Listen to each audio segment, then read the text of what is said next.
give the call to the member for Canberra. Thank you, Speaker. My question is to the Minister for Social Services. How is the social services portfolio contributing to help more Australians secure a home, and what is standing in the way? The call to the Minister for Social Services. Well, thank you, Speaker, and I'd like to thank the member for Canberra for her question.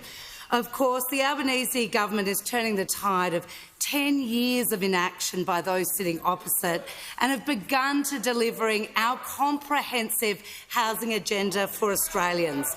We understand that people are doing it tough, particularly those renting, and that's why in last month's budget the government invested an extra $2.7 billion to increase Commonwealth renter assistance maximum rates by 15%.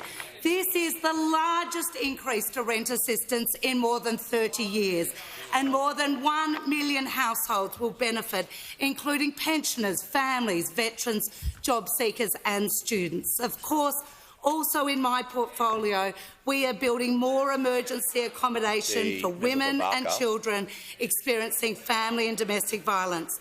Since forming government, I have taken steps to ensure the successful delivery of a number of Safe Places projects, delivering much-needed crisis accommodation on the ground for women and children escaping family and domestic violence. And we will invest a further $100 million for the Safe Places program to deliver up to more than 720 more places nationally for women. Of course, on the weekend, the Prime Minister, along with the Minister for Housing, announced a $2 billion social housing accelerator.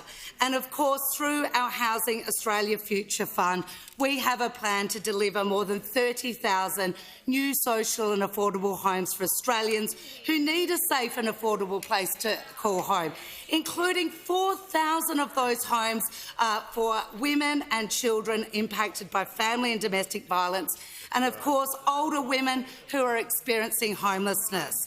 Now, of course, this is a very comprehensive plan, and it was disappointing to see the coalition team up with the Greens to block the delivery of homes on the ground.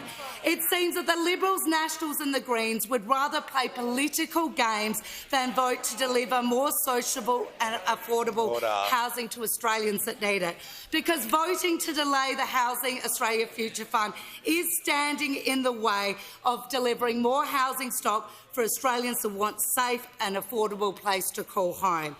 I need to reinforce it is only Labor that has a plan to boost Commonwealth rent assistance, to deliver emergency accommodation for women and children escaping domestic violence, and to build more social and affordable housing.